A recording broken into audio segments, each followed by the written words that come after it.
Hey folks, welcome back to another update of Tina at Gen Con 2015.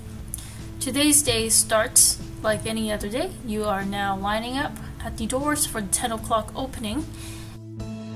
Do not run! Do not run!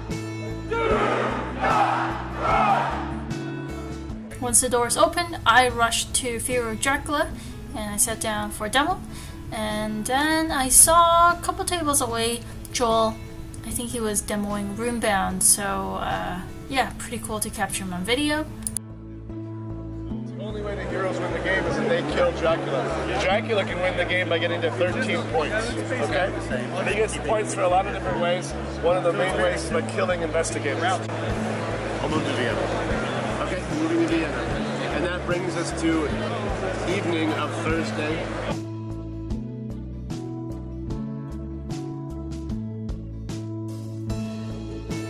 I am going to choose to ambush you with this card, however. Okay. So I will flip it face up. And it's a new vampire. Alright, and that vampire has 6 health. Next we have Roombound. So I have the old version of this game, and so I was interested to see what the reprint is going to do. And there are a couple of major changes. First is the movement. Movement used to be you roll 5 dice, and then depending on what you roll, you can figure out which terrain you want to land on. Now, the movement dice, the number of dice you roll, is going to be dependent on the character that you're using. So each character has a different movement number. Also, the faces of the terrain die used to be a couple of different terrain. Now there's either 1 or 2, and there's also one face that is considered wild. The other big change is combat. So combat was pretty fiddly before. Now you have these tokens that are specific to your character and you throw them.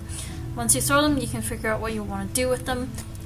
The monsters that you fight also have their own monster tokens. So same thing, the person to your left throws them and determines what the monster does based on the things that are on the tokens.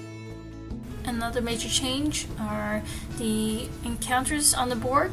So before, it used to be, I think, green, yellow, blue, red in order of difficulty. And as you challenge harder and harder monsters or quests, you actually just go for if you want to go for a red monster, you just go to the red location. Now, the color does not necessarily mean difficulty. The color actually is a type of encounters. If you feel like fighting a monster, you want to head to the orange locations. If you want to do quests, you can pick either the green or blue. Green just means like general quests, go to certain areas and do exploration things. Blue are quests that requires a more social, has a social aspect to it. So it may get you to travel to towns and talk to certain people. Next up on my list is Discoveries, which is by the designer of Lewis and Clark. This is definitely a lighter game than Lewis and Clark. There's dice that you roll to do actions, so there is a little bit of luck involved, but there are certain things that you can do to change the face of the dice. And in the end, it is a set collection game. I was on a roll demoing games, so I skipped lunch and I continued on to Code of 9.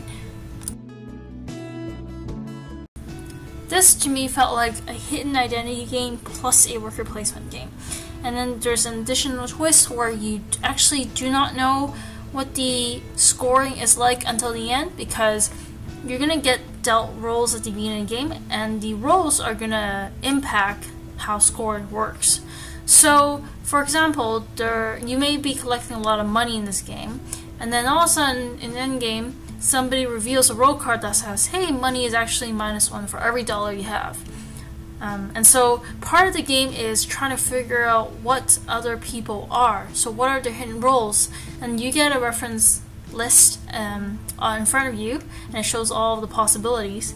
But part of it is figuring out who the others are, because who they are will definitely affect how the end game scores, and then you can potentially change your strategy depending on what you reveal during the game about other people's identities.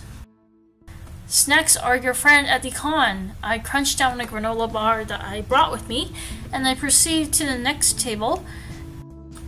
Here we have a World War II bluffing hidden identity game. I think that tagline kind of sells itself. It was a lot of fun. Go check it out, guys. Next, I went over to the Grey Fox booth and I checked out a game called Adventure Inn.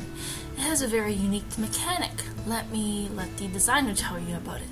When you play the game, when anyone else shows up, the game immediately expands and lets them play too.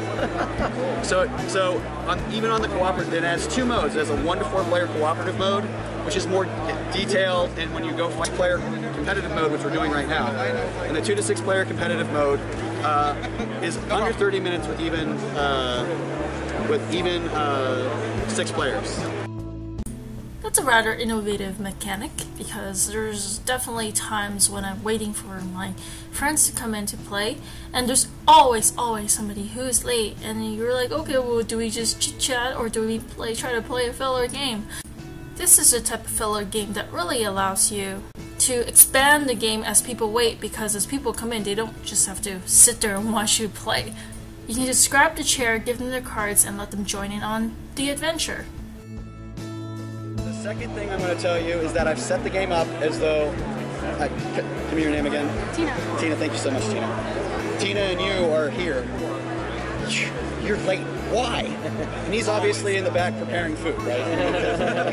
He's obviously a 5-star chef. We all know this. So he hasn't come in yet, so the game is just prepped for Tina and you to play. So how the game works is there will be encounters. They look like this. They will be placed in front of you by one of you. All right? So everything in the game gets placed by the players. So either this will be placed here, you can place it anywhere you want. But when there's an encounter at your location, you can move into it. When you defeat an encounter, it gets flipped over. Then you can move to the next place. And these places are between the 2 players. Okay. So this is floor 2. When this is defeated, you move to the center. The first person, or this is important, group of people who get to the center win the game. So you get to the center, the first group of people to defeat the bad guy wins. So it is fast. So you go like...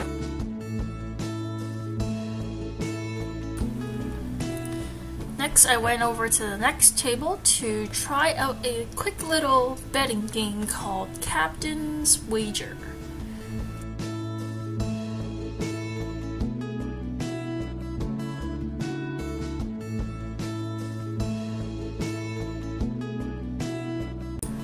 Another game that has been getting a lot of buzz is Ashes: Rise of the Phoenix Born.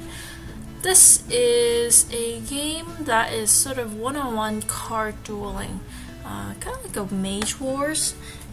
As you can see, the artwork is phenomenal. It is very nice. Everybody will get different decks of cards depending on your Phoenix Born or your character. You have a pool of dice that you roll, and you will use the various faces of the dice to activate abilities.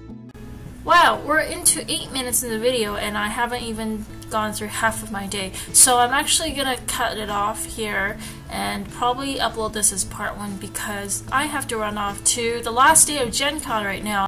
Stay tuned and I shall see you guys in my next video.